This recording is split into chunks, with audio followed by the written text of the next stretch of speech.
Olá, meus amigos, mais uma vez nos encontramos aqui através do Facebook para realizarmos o programa Dimensão Espírita, que eventualmente mudamos de horário porque também a gente adequa os horários conforme as necessidades dos nossos convidados e precisam estar aqui.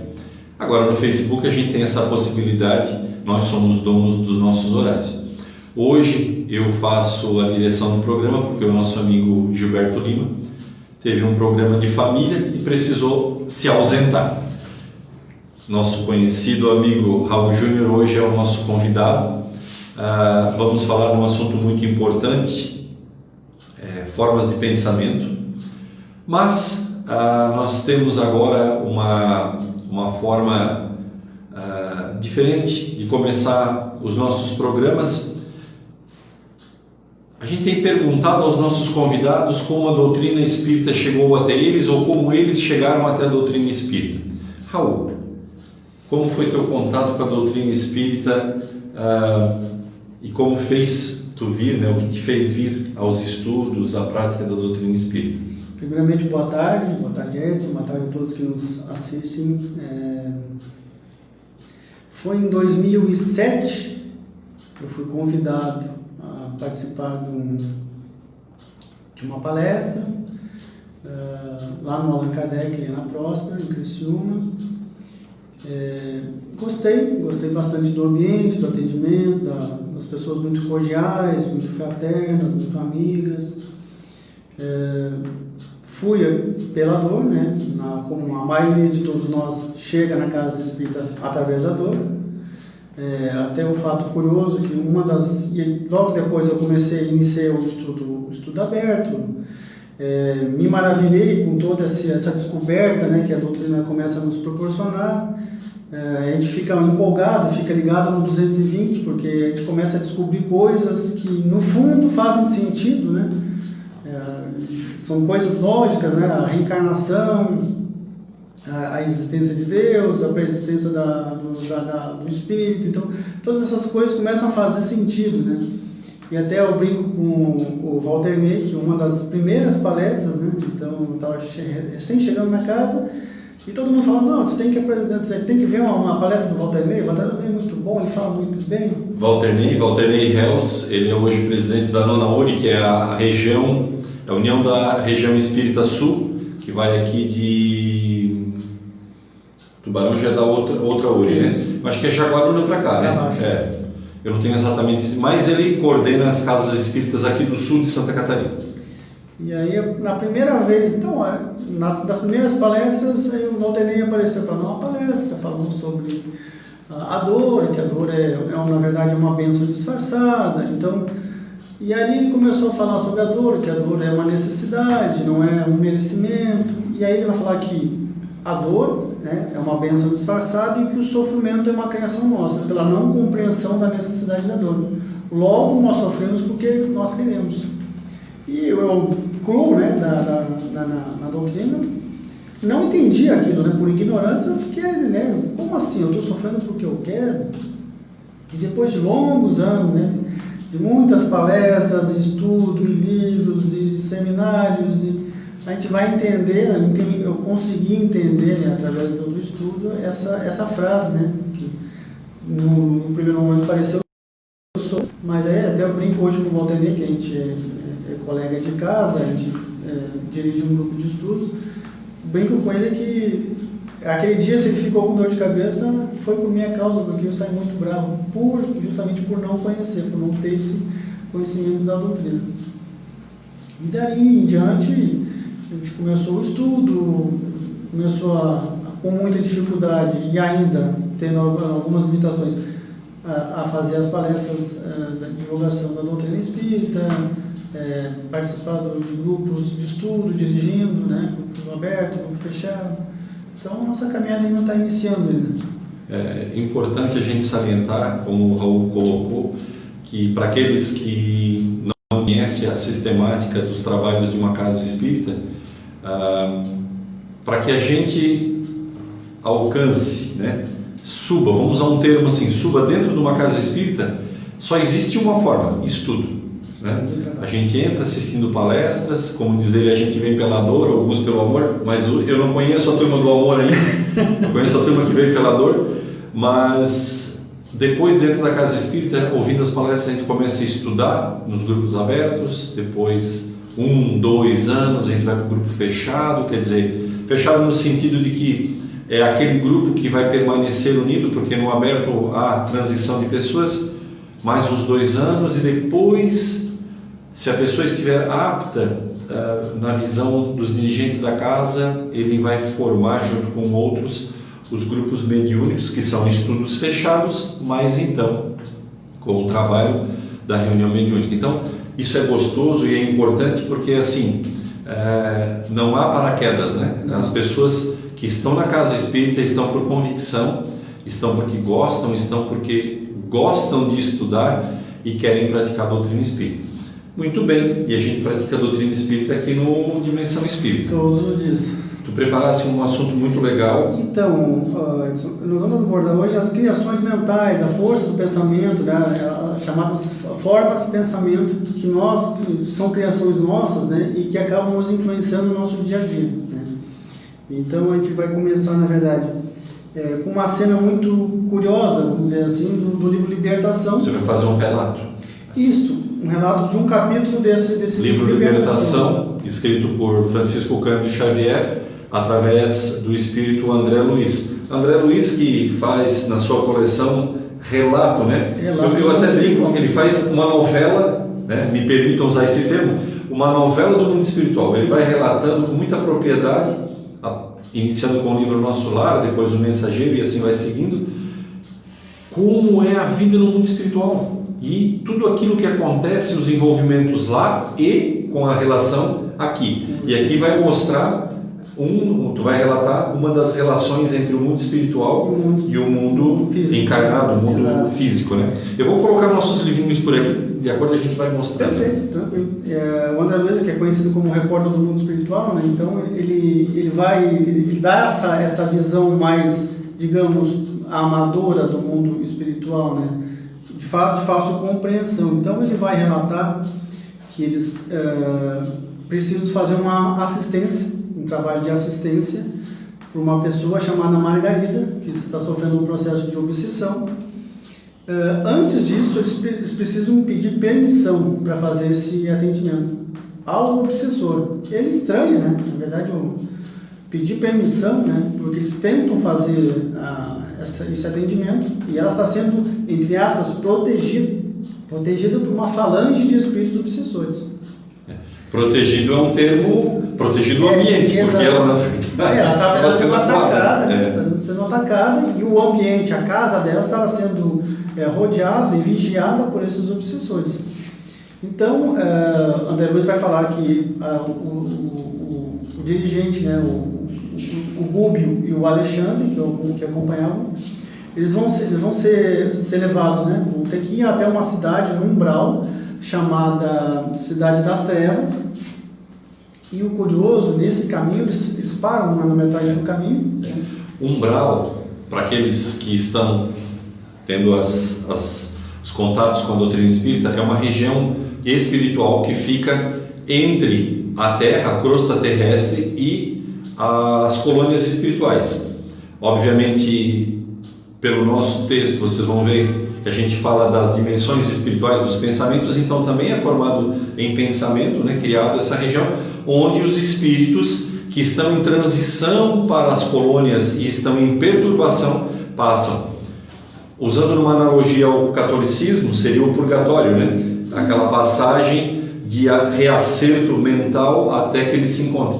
Inclusive, André Luiz passou por lá 8 anos, né? 8 anos no umbral. 8 anos no umbral. Por necessidade. A gente também tem um estudo sobre o umbral, que não é um castigo. Não, né? Não é castigo, é para se encontrar, né? Mentalmente. É uma necessidade, é uma etapa necessária que muitos têm que passar. E o Chico tem uma figura muito feliz, né? Que ele classifica o planeta Terra como se fosse uma cebola com várias camadas, né? Que se subscrevem. Dimensões diferentes, né? Exato. Que coexistem, né? São dimensões que coexistem umas com as outras. Então, nessa dimensão que é chamada umbral, eles têm que ir até uma cidade chamada a Cidade das Trevas, falar com esse espírito que é o chefe dessa falange de obsessores, que é o espírito chamado Gregório. Então, no meio do caminho, eles param no meio do caminho e falam: olha, a gente precisa entrar nessa cidade, só que sem chamar atenção, né? E aí o André Luiz percebe que eles estão com uma aparência saudável, estão com roupas limpas, né? Roupas que são criadas mentalmente também no mundo espiritual. Eles estão com uma leve emanação de luz, bem fraquinho. Então, daquele jeito, eles chamarem muita atenção. Eles teriam que entrar na cidade, chegar até o chefe, sem chamar atenção, sem criar confusão. Então, o Gubbio passa algumas instruções. O André Luiz não vai entrar em detalhes, né, de como faz, a expressão foi abaixar a vibração, rebaixar a vibração, né? Ele não entra em detalhes, mas enquanto que começaram a fazer esses exercícios mentais, eles começaram a se sentir mal, começaram a se sentir tontos, né? Uma tonteira forte, dor no corpo, mal-estar, e os três acabaram desmaiando. Quando eles se acordaram, demoraram para se despertar, para ver realmente o que estava acontecendo. Eles se viram sujos, né, maltrapilhos, com aparência doentia, sem luz nenhuma, né? Isso que Gubbio, Alexandre e o André Luiz não são espíritos altamente evoluídos, são espíritos como nós, só que espíritos equilibrados no mundo espiritual. Já em trabalho, então são espíritos já que têm um equilíbrio mental e espiritual adequado para o ambiente. Então eles, depois desse rebaixamento na vibração, eles conseguiram baixar a sua vibração, eles se viram, né, imundos, sujos, com aparência doentia, sem nenhuma emanação de luz. Aí sim, eles continuaram a sua caminhada, conseguiram entrar na cidade, passaram por alguns percalços e chegaram no chefe. Isso serviu como um disfarce, né? Exatamente. Eles conseguiram, entre aspas, né, se disfarçar como da cidade. Então eles entraram, passaram pelos guardas, pelos portões, sem problema nenhum. A gente vê nos filmes, quando os soldados querem se camuflar, eles se sujam de lodo. Exatamente. Ou põem arbustos sobre o corpo para que eles fiquem igual à vegetação em que eles estão introduzidos. Da mesma forma, os corpos espirituais dos três ficaram na aparência de debilitados espirituais. Né? Como os que moravam naquela cidade, então a palavra, acho que mais 400, se camuflaram para entrar na cidade sem oposição.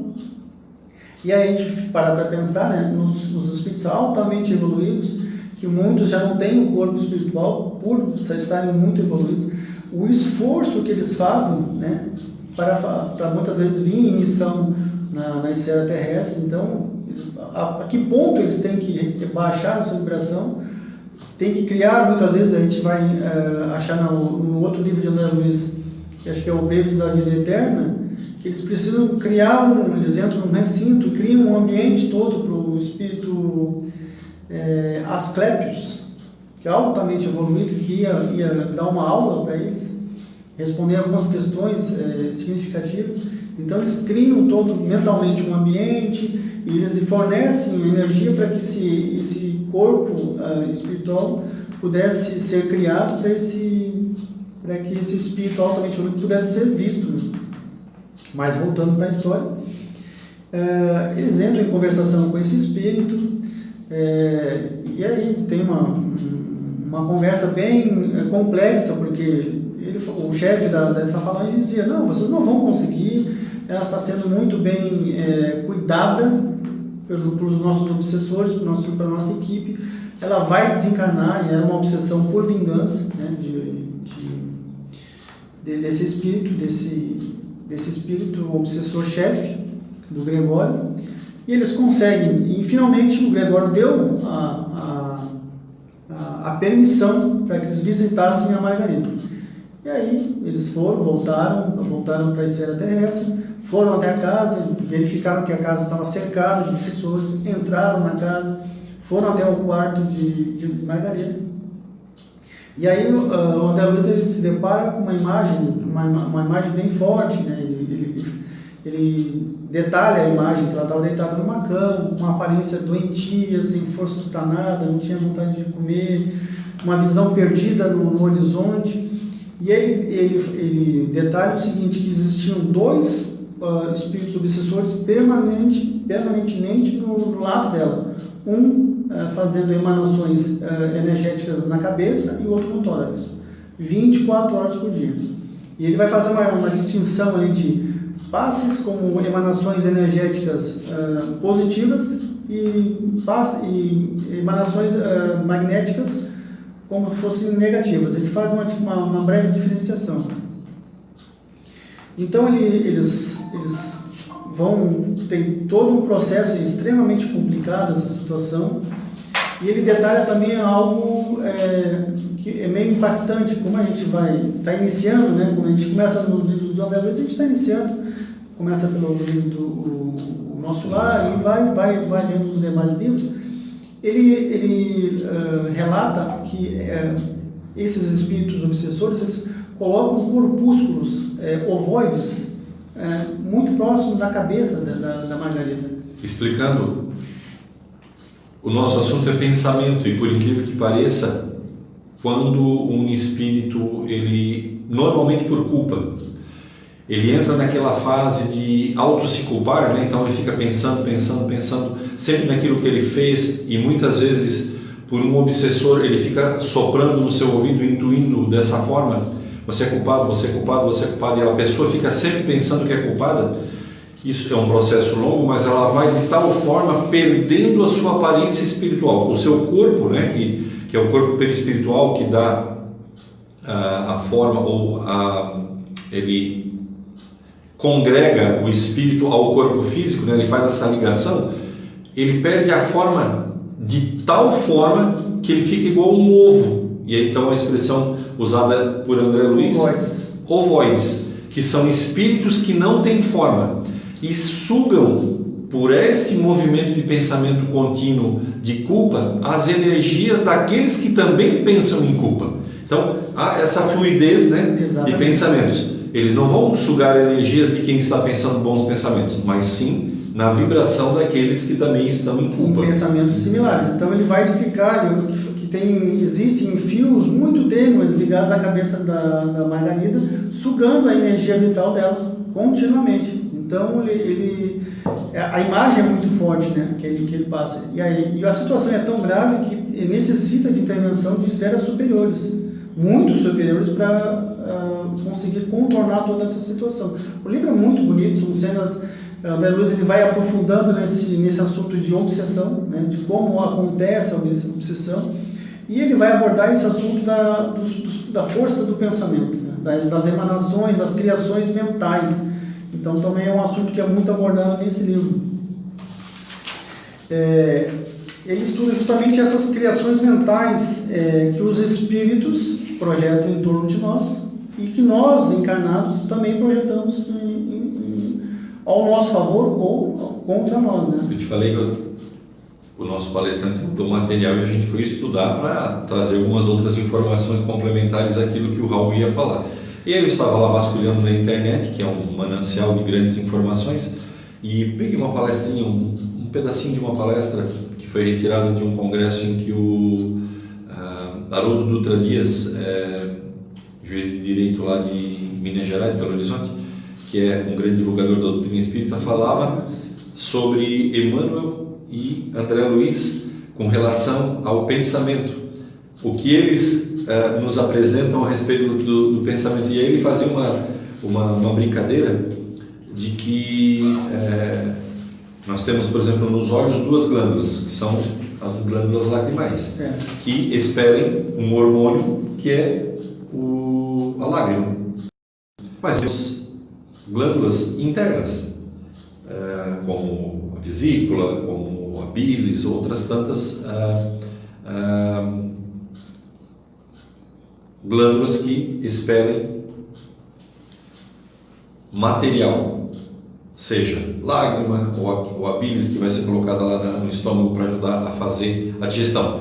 Mas daí ele diz o seguinte: o cérebro, quando pensa, excreta pensamento. Ele até usou essa palavra, que é uma palavra meio estranha, né? Sim. Parece que é meio escatológica, né? Não, mas ele diz excreta pensamento, né? A ideia. Então há um movimento, e esse movimento de pensar materializa o pensamento. Interessante isso, né? Então, como ele faz analogia às glândulas que expelem hormônios, a mente, ao pensar, expele, né? Ela secreta o pensamento de forma que, eu sei que tu já vai nos apresentar, para que alguns, né? Alguns, porque a gente ainda não consegue ver bem direitinho isso, né? Exato. Mas o mundo espiritual consegue. Ele plasma esse pensamento e ele é visível. Sim, para os encarnados, sim. Pelo menos pela maioria deles. Então, o Luiz vai aprofundar esse estudo dos pensamentos e como eles influem na nossa vida. E aí, no Allan Kardec, no livro A Gênese, né? Deixa eu ver a Gênese. Aqui, o livro A Gênese, o último livro da codificação. A codificação, ele vai estudar o perispírito e o pensamento. E os espíritos superiores vão revelar a Kardec a existência do fluido cósmico universal, né? Que preenche tudo, está em todo lugar, está em todo o universo. E até André Luiz vai fazer uma figura, uma comparação, né, para explicar esse fluido, que é como se nós vivêssemos num oceano de fluido cósmico universal. É como se nós estivéssemos num aquário, né, e a água fosse o fluido cósmico universal, que é, grosseiramente falando, que é matéria, né? Kardec ainda vai fazer uma diferenciação. Tudo que tem inteligência é espiritual, o resto é matéria, né? Mas é uma matéria muito sutil, que os nossos sentidos não percebem, né? Na maioria das vezes, mas ele está em todo lugar. Ele tem uma característica, tem características, esse fluido cósmico universal, que ele é muito plástico, né? O nosso pensamento consegue moldar esse fluido, né? Conforme a gente está conversando aqui, e isso acontece a todo momento, nosso pensamento vai criando formas mentais, vai criando essas formas de pensamento. Justamente o nosso pensamento é altamente magnético, então ele vai, com essa matéria-prima chamada fluido cósmico universal, ele vai criando essas formas. Conforme a gente vai lendo um livro, vamos criando essas formas, com o tempo ela acaba se desfazendo. Quando a gente entra em oração, criamos essas formas, querendo ou não, isso aí acontece de forma até mesmo automática.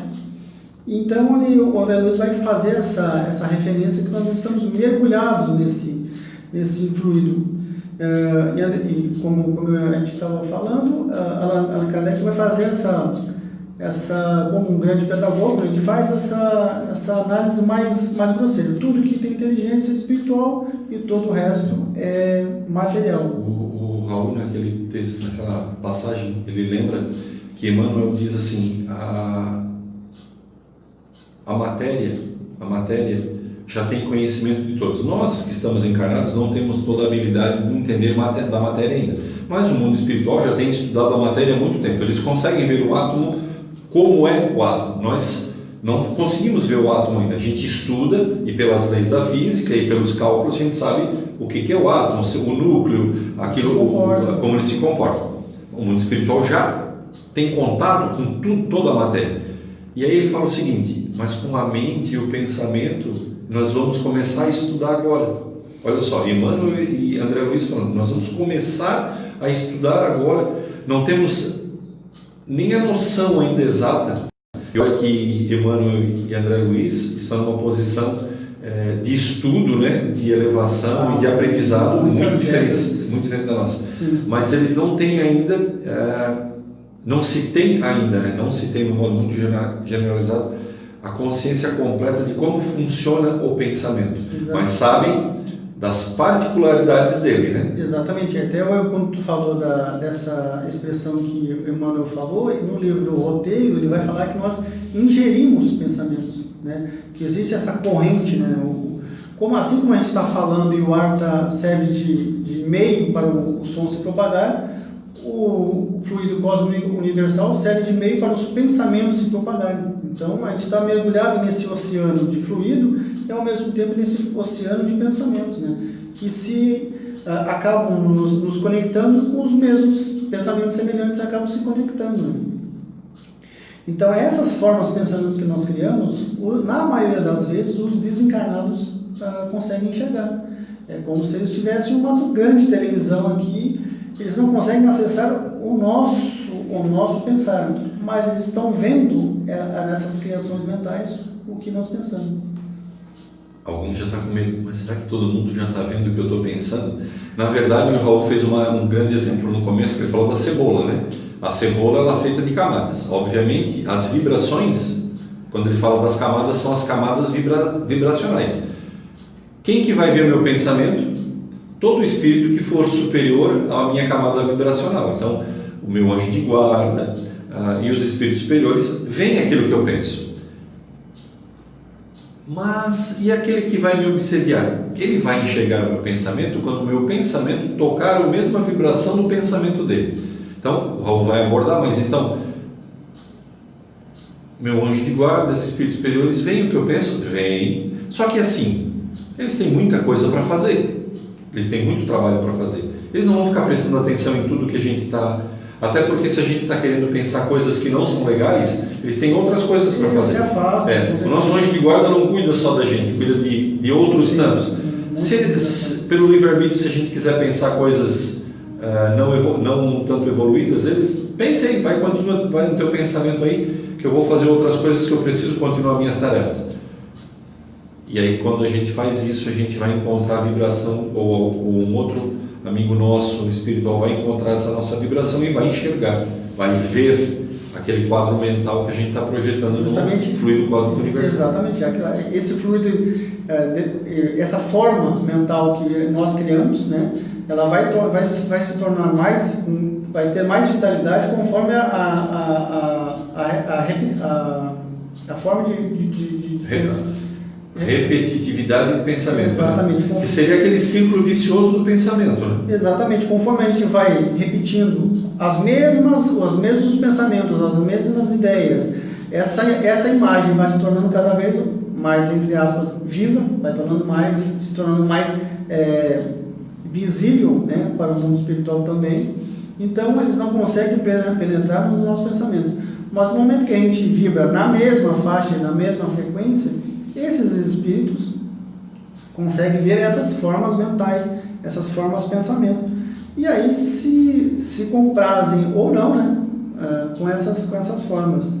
Então, uma coisa importante que o Haroldo falou assim, quando a gente projeta qualquer pensamento, nós estamos falando de pensamentos que podem ser não nobres ou de pensamentos nobres, mas quando a gente pensa alguma coisa, essa alguma coisa é projetada e nela vai uma série de coisas juntos. É muito interessante, é como se fosse um envelope com aquilo que está dentro do teu coração. Eu até vou ler porque são tantas informações. Olha aqui o que ele diz. Ele diz assim: carrega consigo o sentido daquilo que a gente está pensando, os desejos por que a gente está pensando, o pensamento, as ideias, aquilo que formulou aquela ideia, o arcabouço dessas ideias, as memórias que a gente tem que fizeram vir essa ideia, a vontade que a gente tem referente àquilo que a gente está pensando. Então, a gente meio que se despe, né?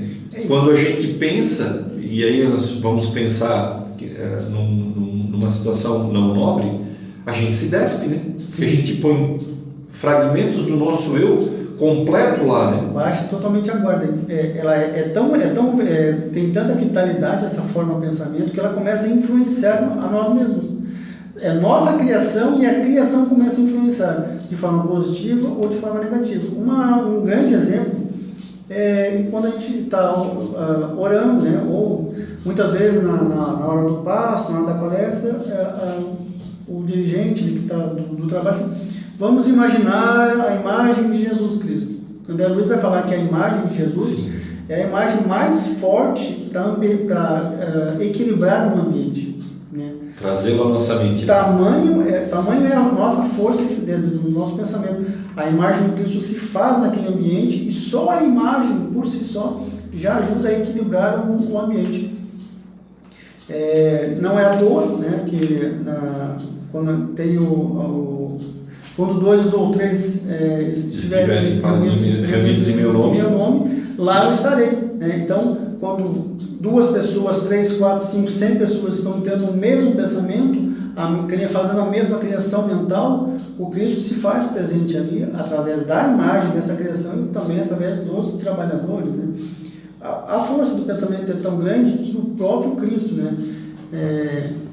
O próprio Cristo, quando fazia as suas curas, né, os chamados milagres, a primeira coisa que ele perguntava é: você crê que eu posso te curar? Né? Justamente para desarmar essa capacidade mental da pessoa. Você tem certeza, você realmente acha que eu posso te curar? A pessoa tem. Então toda essa vibração, esse escudo mental que a gente muitas vezes mantém, se caía ao chão, né? Então ele fazia do uso desse fluido que está todo aqui. A gente está falando de um Cristo, né?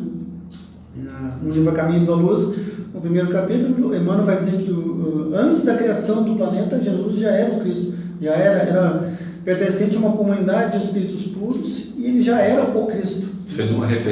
O Raul fez uma referência a antes da criação do planeta, né? Mas se a gente parar para observar, e agora pelos estudos dos astrônomos, né, e a evolução das leituras espaciais com o Hubble e com outros tantos elementos físicos, a gente observa que cada elemento, cada planeta, cada satélite, cada cometa, cada fragmento que está espalhado no universo está assim de uma forma, me falta até o adjetivo, colocada à mão, né? No seu devido lugar, na sua devida distância, no seu devido movimento. E o Haroldo lembrava que assim, a matéria, né, que é essa que a gente conhece, que é essa que forma os corpos celestes, os quais estão todos envoltos pelo fluido cósmico universal, porque ele não está só envolvendo a Terra, ele está envolvendo o universo. Ele ordena isso de tal forma. Só que a matéria por si só, pela lei da física, ela quer se desordenar. Ela é desordenada, né? Se a gente deixar, ela se desordena. Mas como diz ele, há um pensamento primeiro que ordenou de tal forma as matérias, de forma que cada uma está posicionada no universo, no seu local, na sua função e ali ordenado. E aí tu fala de Jesus Cristo, que participou dessa forma pensamento, né? Ele participou dessa forma pensamento que foi juntando cada grão de poeira celeste que se formou lá, o primeiro planeta, né? Aquele planeta lá atrás, muito rudimentar, que é a Terra hoje. Então, os pensamentos de muitos espíritos evoluídos foram congregando matéria até que hoje nos trouxe até o dia de hoje. A ciência, inclusive, a gente está falando de fluido cósmico universal. Hoje, os físicos, os grandes físicos e astrônomos estão pesquisando a chamada matéria escura, matéria X, né? Que hoje essa matéria X, a energia X, elas compõem do volume do universo conhecido 95% da massa do universo, né? que existe. Os planetas, cometas, estrelas, tudo que a gente pode conhecer de orbes no universo, de corpos celestes, representa 5%. Fazendo-se uma definição muito simples, nós somos elementos do pensamento de Deus, né?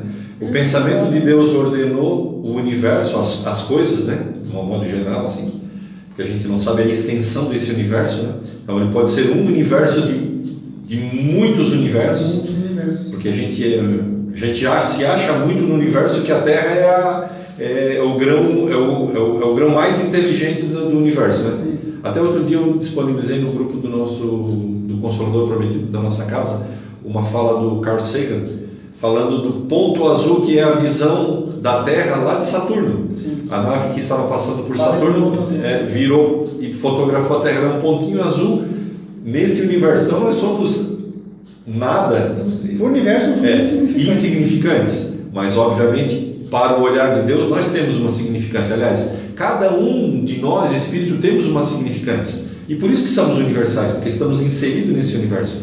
Então, essa ordenança toda de Deus no seu pensamento e colocar todos, nós estamos inseridos nela. Hoje eu sou Edson, corpo, né? Mas meu espírito é diferente, e o Raul bem diferenciou isso. Espírito é diferente de matéria.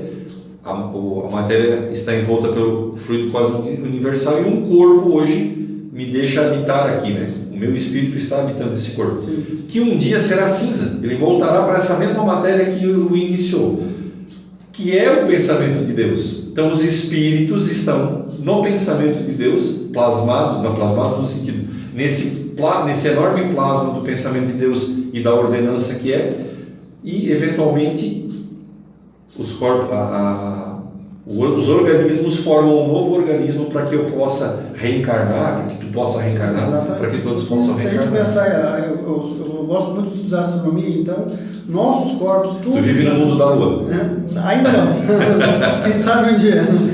Mas nós somos produtos de estrelas, nós somos poeira de estrelas, então Sim. todo o nosso corpo é formado de estrelas Elementos, né? elementos químicos que foram fundidos, foram formados numa estrela que já não existe mais, talvez então nosso Sol seja de segunda ou terceira geração, mas enfim, como a vida se originou justamente dessa formação, né? Então, como a gente estava falando antes, pode ser sim ou não, então que aí estamos falando da mesma coisa, fluido cósmico universal e matéria escura, ou energia escura. Quem sabe futuramente nós conseguimos confirmar isso ou não, né? De que estamos falando da mesma coisa. Então é muito interessante essa parte da doutrina, que também é ciência, né? Nessa parte científica que a gente consegue fazer. Bem abordada na Gênesis. Exatamente. E a gente vai ver também, falando de Jesus ali, que a gente estava falando dos milagres, né? Ele sempre perguntava se tu crês que eu te curo, né? E depois ele ainda tirava o foco dele, não foi eu que te curei, foi a tua fé, justamente para não ser o principal, né? daquela cura, mas o poder de pensamento de um Cristo, né? Naquela ocasião que um soldado romano vai até o Jesus, o centurião, né? Exatamente, e para fala curar o seu filho, né? um criado, e aí Jesus, não, tudo bem, a gente vai lá e fala, não, eu não sou digno que o senhor entre na minha casa, mas se eu falar, eu sou uma pessoa do comando, eu falo para ele para a direita, ele vai para a direita, vai para a esquerda, vai para a esquerda. Se o senhor falar que ele esteja curado, ele vai estar curado. E Jesus se espanta, né? Não, eu não vi tamanha fé em Israel. Pode ir para casa, ele está curado. Não. Só com o pensamento de um Cristo, ele consegue mover esses fluidos e curar uma pessoa que ele não tinha nem visto, né? Ele sabia com certeza quem era, o que precisava, mas a força que o pensamento tem, né? De moldar esse fluido cósmico universal e fazer o que a gente vai chamar de maravilhas, né? Então, tudo através do pensamento. Então, essas formas de pensamento, como a gente já está conversando, elas acabam atraindo, né, esses seres que vão nos beneficiar, que vão nos ajudar de alguma forma, ou vão nos prejudicar, né? Com outros pensamentos negativos. Então, essas criações mentais, essas formas de pensamento que nós estamos produzindo a todo momento, vão nos influenciar, né, de alguma forma, ou vão nos prejudicar. E também, com esse assunto de pensamento, a gente vai lendo, né, o Evangelho, a gente vai perceber que Jesus, muitas vezes, lia o pensamento das pessoas. Muitas vezes não, todas as vezes, de antemão ele já sabia qual era a intenção daquela pergunta, o que aquela pessoa veio fazer até ele. Então, Jesus conseguia, como espírito, né, o maior do orbe, ele conseguia vislumbrar o que a pessoa estava pensando, com a intenção, né, tudo que tu falou ali sobre a intenção, o sonho, tudo isso ele conseguia já de antemão descobrir. E a gente vai ver também Chico Xavier, dezenas de relatos aos montes das pessoas que mais próximas dele, diziam que Chico lia pensamentos. Eu pensei em Chico Xavier, Chico, eu preciso falar com o Chico urgentemente. O telefone tocava, era o Chico. Ou nos tempos mais antigos, chegava uma carta do Chico Xavier, né? Já comentando aquele assunto que a pessoa tinha pensado. Eu escutei uma palestra esses dias de uma pessoa que conviveu muito tempo com o Chico, e o Chico, ele passou por alguns momentos difíceis, o Chico ajudou ele a superar, e ele, naquela gratidão, ele escreveu uma carta para o Chico Xavier. Ele é muito ocupado, ele também não está bem de saúde, mas eu vou pegar essa carta como forma de gratidão, né? E ele chegou lá e tinha uma multidão, tinha um mar de pessoas esperando o Chico. O Chico estava em viagem, estava retornando de uma consulta médica, E ele sentiu vergonha. O Chico desceu e aquele monte de gente, Chico, me ajuda, Chico, por favor, meu filho, eu preciso falar com meu filho. E ele ficou constrangido, né? Com tanta gente sofrendo e pedindo ajuda, ele ficou constrangido e pensou, não, outro dia eu falo com ele, é melhor deixar então, né? E ele ficou só observando, e o Chico as pessoas que estavam parando, o Chico foram abrindo o caminho, né, para o Chico passar com dificuldade, e o Chico, já a uma distância pequena dele, parou, olhou para trás e perguntou, fulano de tal, tu não tem nada para me entregar? Né? E ele fala isso com admiração, justamente pela essa mediunidade que o Chico tinha, né, de conseguir captar esses pensamentos. Né? Eu estava agora, a gente pode usar o computador e fazer pesquisa enquanto a gente está conversando. Eu estava aqui fazendo uma pesquisa é uma pesquisa aqui de quantos pensamentos a gente mais ou menos tem por dia. Vocês têm uma ideia? Diz a pesquisa que a gente tem mais ou menos 70 mil pensamentos por dia. E olha só, e quando a gente está falando de pensamento, e o pensamento é plasmado, seja ele nobre ou não nobre, o que a gente está pensando? É uma forma de a gente se pesquisar também. E a pesquisa diz que em torno de 80% daquilo que a gente pensa durante o dia é negativo. Então a gente está plasmando coisas negativas. 80% daquilo que a gente faz no nosso dia, ou pensa no nosso dia, melhor dizendo, de uma forma negativa. E eu sei que dentro do teu texto tem uma história do casal. Isso. Conta para nós, olha só, prestem atenção. Por quê? Porque o Espiritismo quer mostrar isso. Quer mostrar para nós que a gente tem que lutar contra os pensamentos negativos. Eles fazem parte da vida da gente por uma série de circunstâncias da nossa evolução, né? Da nossa evolução espiritual, da nossa evolução física. A gente já passou tantas vidas, a gente tem histórias grandiosas que eu quero dizer em termos de extensão. Isso tudo está dentro da nossa mente. Isso tudo influencia os nossos pensamentos, mais a nossa vida atual. E uma pesquisa que diz que basicamente 56 mil, que seria 80% de 70%, são pensamentos negativos. Isso é muita coisa, né? No nosso dia a dia. Nós estamos nos prejudicando. Nós estamos. Mais do que nos ajudando. E tu mesmo disseste, a gente se alimenta de pensamentos também. Então a gente está se retroalimentando de coisas ruins. E é isso que o Espiritismo quer dizer. Essa mudança de pensamento está sendo até meio engraçado, né? A mudança de pensamento, mas é óbvio, a expressão é óbvia. A mudança de pensamento, a mudança do comportamento, para que a gente enverede pelo caminho, um caminho bom, um caminho que vai nos auxiliar. É difícil, extremamente difícil. Vai acontecer agora? Não, demora tempo, mas há de ter o início. Então, o Raul tem uma historinha muito legal da história do casal, né? Isso, que aborda como a gente se retroalimenta dos pensamentos negativos. Exatamente, né? Complementando o que tu está falando, é justamente isso. O pensamento, ele é tão aclamado, né? A gente fala tanto em reforma íntima, né? Então, o primeiro passo, né, dessa reforma íntima é justamente a gente cuidar e tentar melhorar e ficar realmente em vigia, como Jesus nos pediu, né? Dos nossos pensamentos, né? Justamente para que eles comecem a nos ajudar, né? Comecem a nos fortalecer para essa mudança, porque mudar é difícil, né? Mudar dói, mudar precisa de esforço, de trabalho, todo dia com aquele mesmo pensamento, então precisa de disciplina, né? Mental, né? E André Luiz vai nos contar uma história de um casal, já passando por suas dificuldades no casamento, e o homem, ele tinha uma amante, já possui uma amante, ele enveredou por esse caminho. Então a mulher já estava meio que desconfiada. Então, toda na hora hora vaga dele em casa, ele simplesmente acabava lembrando dessa outra mulher.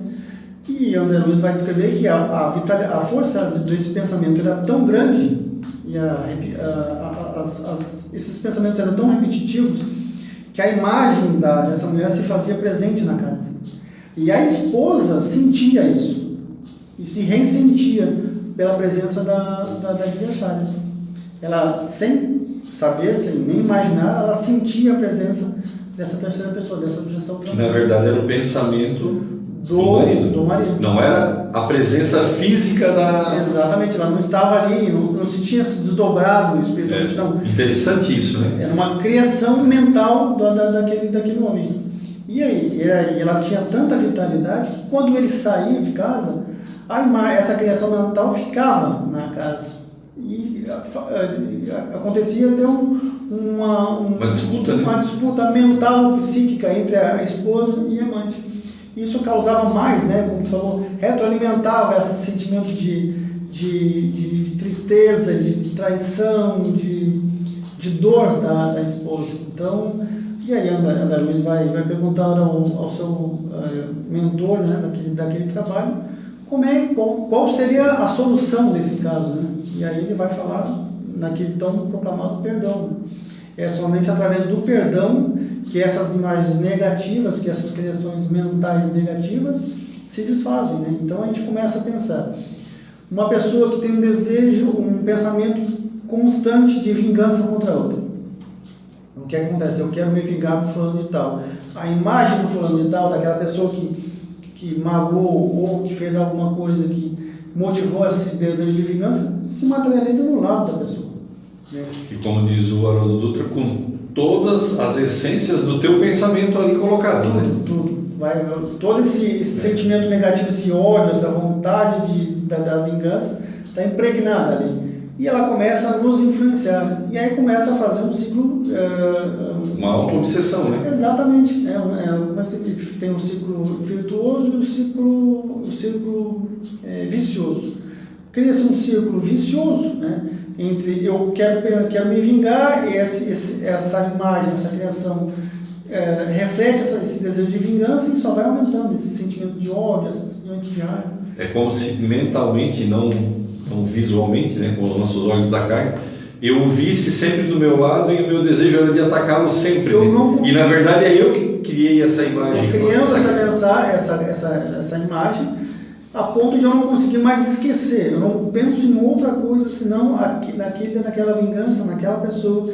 E isso vai alimentando cada vez mais, vai se tornando aquela imagem, essa criação cada vez mais forte, a ponto de a gente não conseguir mais pensar em outra coisa. E aí descamba para caminhos da doença e doenças psicossomáticas. Exatamente, até como diz o Chico, uma vez eles foram fazer um trabalho numa prisão, e aí chegou uma pessoa do lado do Chico e perguntou: Chico, deve estar cheio de obsessor aqui dentro, né?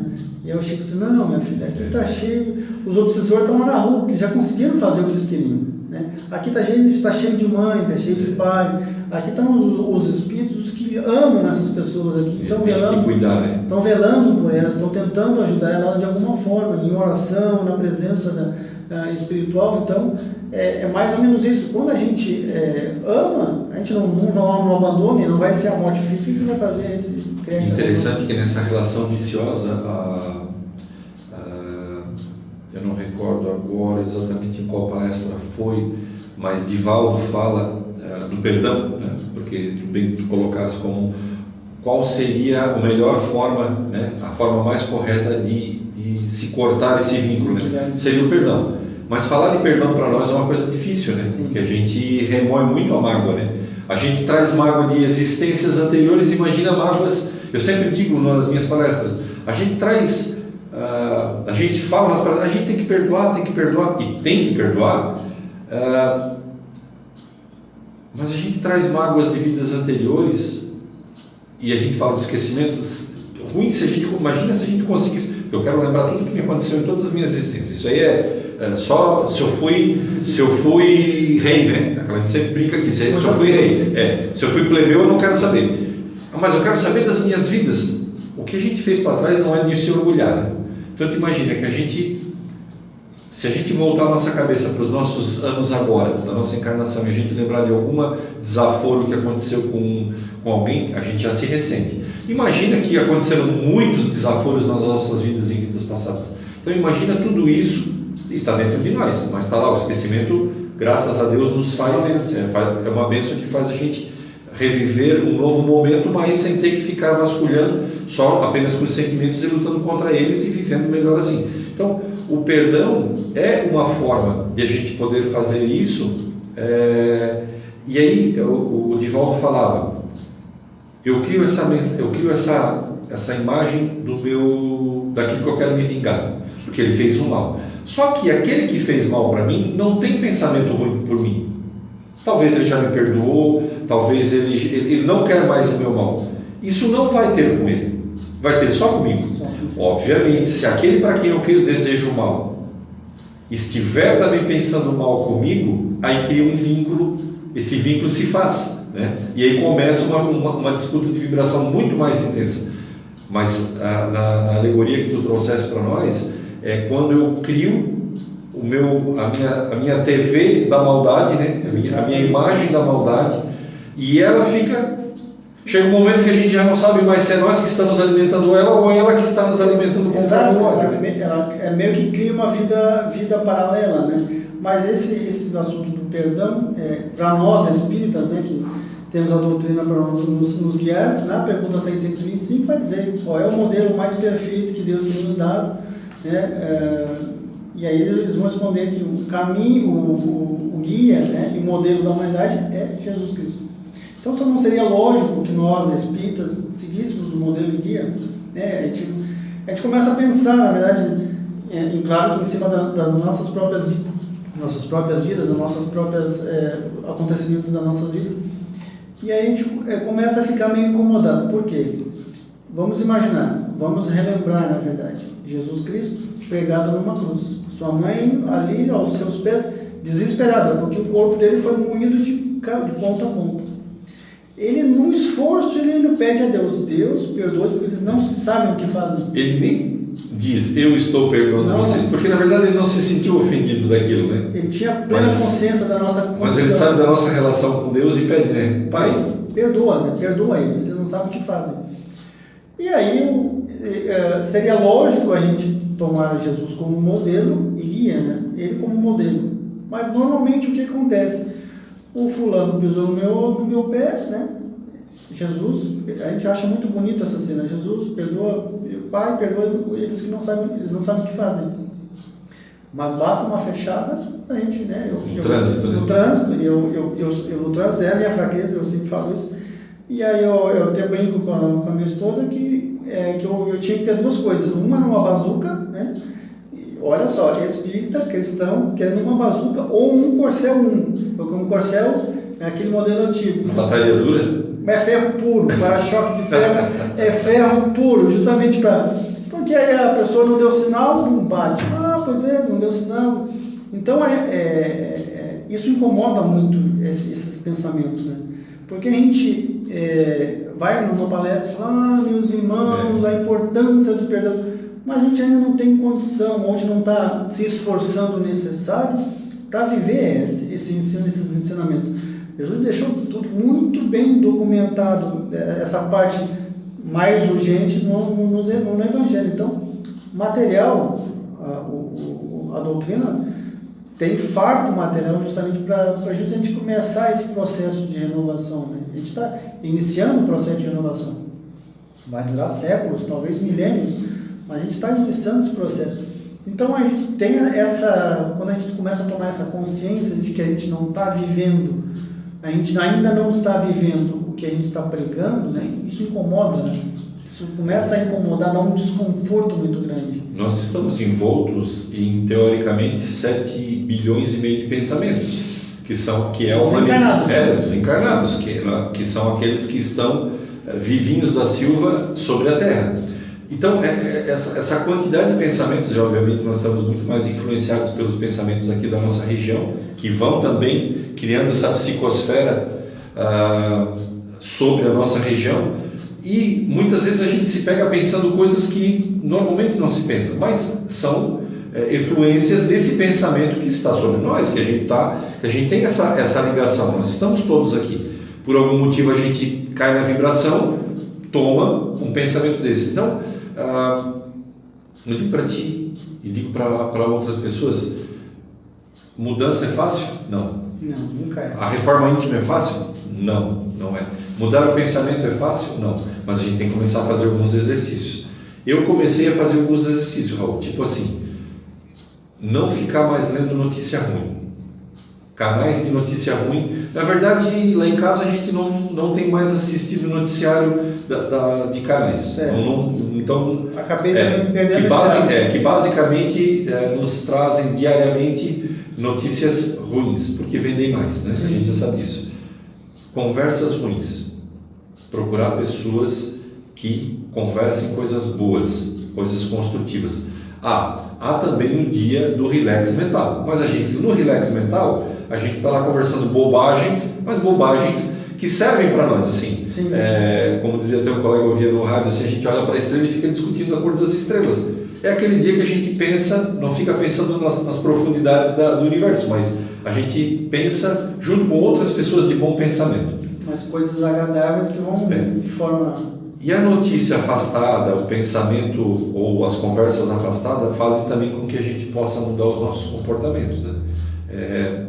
Talvez a gente se cuidar na hora do trânsito. E aí confesso que outro dia também cometi essa gafe. Fui chamado a atenção pela minha esposa, que hoje está atrás das câmeras aqui nos ajudando. E aí ela disse, né? Eu me senti o Haroldo Dutra naquela hora, disse assim: não grita, tu não dá palestra. É porque a história do Haroldo Dutra, que ia gritar no trânsito, eu filho assim: pai, vai que o homem te conhece e assiste as tuas palestras. Eu assim meio que senti um Haroldo Dutra, mas na verdade é porque também nós estamos numa caminhada, então são exercícios diários. E aí ficou aquilo na minha cabeça. Então agora eu estou andando no trânsito lembrando sempre de que eu sou um palestrante espírita, né?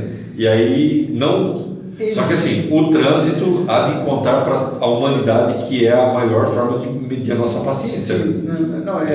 Acho que quando eu fui encarnar, eu disse, esse rapaz vai para Criciúma e nós vamos testar a paciência dele. E aí o pessoal do trânsito de Criciúma vai pintar a rua, botar a placa, tudo da melhor forma possível para testar a paciência desse povo aí. E a minha sempre fala assim: olha a palestra da caridade, olha a palestra do perdão, olha a palestra...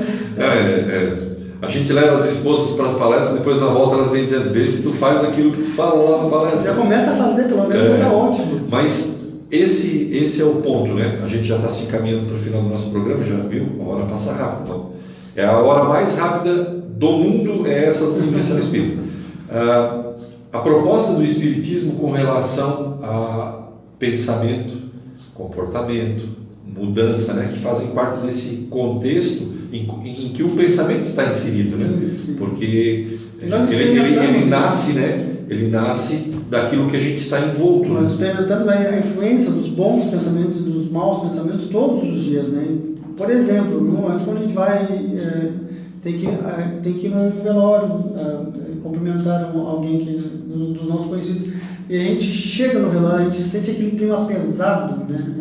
Nossa, o ar está pesado. Não é o ar que está pesado, o ambiente está pesado justamente pela somatória desses pensamentos de tristeza, de dor, de desespero, que estão moldando esse fluido cósmico universal. E algumas pessoas são mais sensíveis, são menos sensíveis, captam esses pensamentos, essas formas mentais que estão no ambiente, e a gente consegue sentir a mesma coisa. Ao contrário, quando a gente vem na casa espírita, numa casa de oração, a gente sente aquele ar leve, a gente chega carregado, sai leve, sai melhor, justamente porque as criações mentais dos espíritos encarnados e desencarnados naquele ambiente são criações boas, positivas. A proteção, né?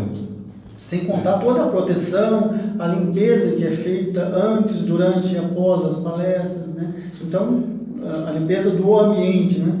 E é importante lembrar que a gente não, tem certeza de que nos centros espíritas, nos templos, nas igrejas, nas sinagogas, nas mesquitas, há um ambiente propício para as boas emanações. Mas a gente tem que fazer esse exercício nas nossas casas também.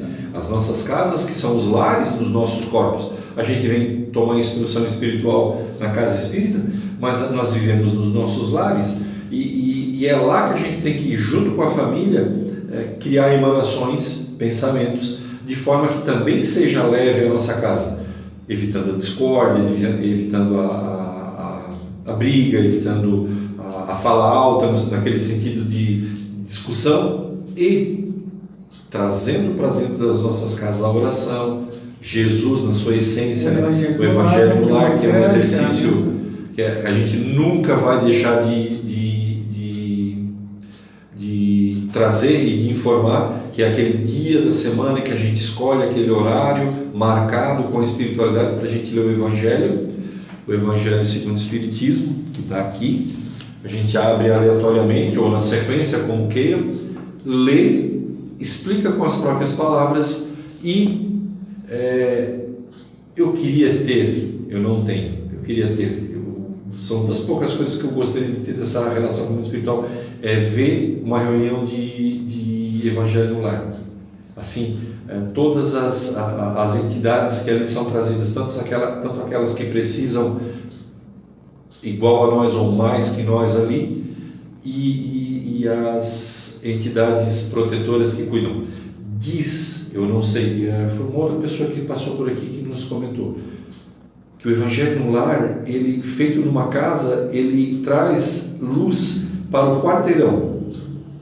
Acredito. Proteção para o quarteirão. Então imagina todas as casas fazendo Evangelho no Lar, todas as casas, e aí posso dizer aqui, fazendo oração católica, não importa, emanando pensamentos religiosos saudáveis e trazendo para consigo os bons espíritos, os bons plasmas, ou a televisão do bem, digamos assim. O Haroldo, né, ele brinca, ele conta um caso, numa palestra, que houve uma reunião lá em Nova York, né, que levaram vários monges para fazer uma oração, uma experiência, e aí eles disseram, o nosso objetivo é, durante essa semana, baixar em 20% os crimes da cidade. E o chefe da polícia riu, brincou e falou, para baixar 20% da criminalidade em Nova York, a gente precisa de meio metro de neve. Então, meio metro de neve. Certo. Porque ele para tudo, né? Para a cidade inteira. Uhum. Então, eles fizeram uma reunião, teve esse encontro, então eles ficaram em uma semana fazendo orações. E, coincidentemente ou não, naquela semana desse encontro, a criminalidade baixou 20%. Tanto que no encontro, novamente com o chefe, acabou de levar meio metro de neve na cidade. Então, é o poder do pensamento. Sim. A gente tem tempo ainda? Não, nós já estamos encaminhando. Inclusive, eu ia pedir para ti fazer as considerações finais dentro do tema, né? Já que nós estamos falando... Na verdade, nós temos tempo, sim, mas a gente respeita também aquele que nos assiste. Claro. Falando da importância do pensamento, da força do pensamento, eu queria falar, talvez eu acho que já tenha contado aqui, mas eu vou falar novamente sobre a força do pensamento dos milagres de Jesus, né?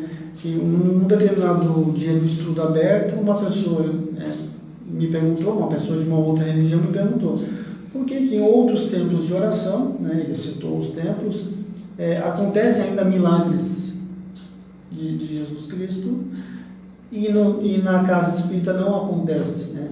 Então é a importância do estudo, de a gente estar num ambiente protegido, a gente está sendo constantemente apoiado, né, sustentado por uma equipe espiritual que vamos intuir, né? Então o que se usa na intuição? Tudo aquilo que tu viu de palestra, que tu leu, que tu estudou, todas as opiniões positivas. A biblioteca mental, né? Biblioteca mental, exatamente. Então, a espiritualidade usa essa biblioteca mental, muitas vezes, nessas situações que eu não tinha a menor ideia do que eu ia falar, né? Então, a gente acaba sendo intuído, ajudado pela espiritualidade daquele trabalho. Aí eu comecei iniciando assim, o primeiro ponto. Jesus era o Cristo, né? Era o Cristo do planeta. Então ele formou o planeta, ele formou todos os corpos que hoje nossos espíritos habitam. Então, para trabalhar todo esse fluido cósmico universal, para ele é muito fácil, né? É muito fácil para ele reconstruir uma parte do corpo, devolver uma função do corpo. Por um Cristo é muito fácil. Segundo ponto, Jesus não veio para a Terra para fazer milagres, né? Ele veio para pregar o seu evangelho, ele tinha uma missão gigantesca, e ainda tem, de como ele prometeu a Deus, não vou perder nenhuma ovelha, não foi a maioria, nem uma parte, não perco nenhuma ovelha. Isso é uma promessa de Jesus. Então, uma coisa é a gente, por exemplo, ir para a África, uma coisa é a gente saber que na África morrem crianças de fome. Outra coisa é a gente ir para a África e ver na nossa frente uma criança morrendo de fome. A gente vai fazer qualquer coisa para salvar aquela vida, mesmo sabendo que amanhã a gente não vai estar ali, mas naquele momento a gente faz qualquer coisa. E o Jesus, por piedade, né, vendo toda aquela miséria das pessoas naquela época, fazia todo tipo de milagre, mas não era a missão principal do Cristo, né? E em terceiro ponto, quem disse que Jesus não continua fazendo seus milagres, né? Porque todo mundo, a gente falou, começou aqui, que chega através da dor, na casa espírita.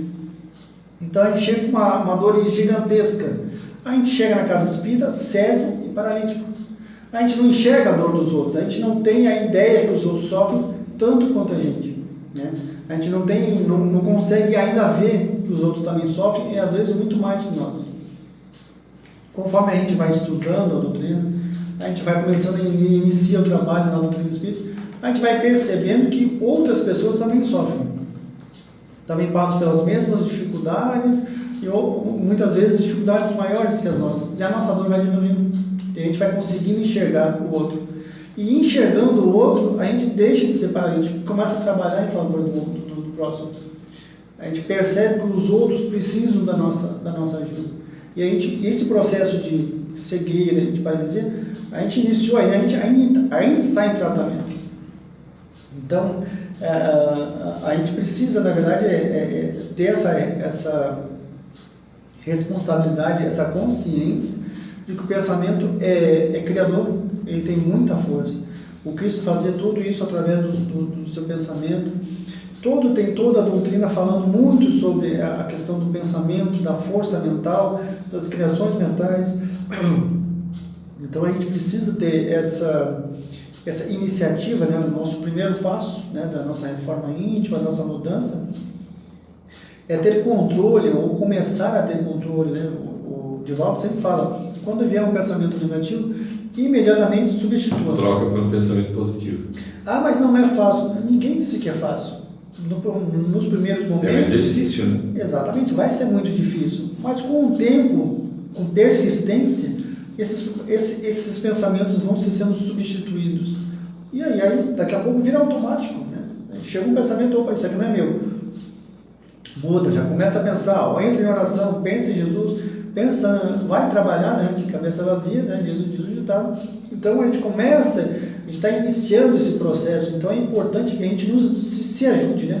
A gente precisa nos ajudar, Jesus, a espiritualidade, toda a doutrina está aqui para nos auxiliar, para que nós começamos a dar os primeiros passos, mas a gente precisa dar esse primeiro passo, né? Nós precisamos. A vontade, né? A vontade, a gente precisa disso.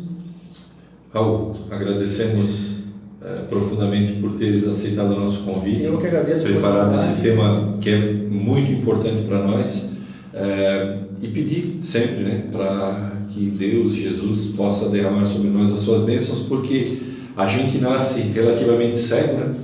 E como tu bem disseste, acontecem milagres na nossa vida em que a gente se encontra com Jesus e Ele faz o milagre da cegueira, né? De curar, como curou o cego lá no poço de Jericó, se eu não estou enganado. Ele nos tira a nossa cegueira quando a gente se propõe estar com Ele, né? A cegueira da sabedoria, a cegueira da ignorância para a sabedoria daquilo que Ele nos propôs como uma boa caminhada.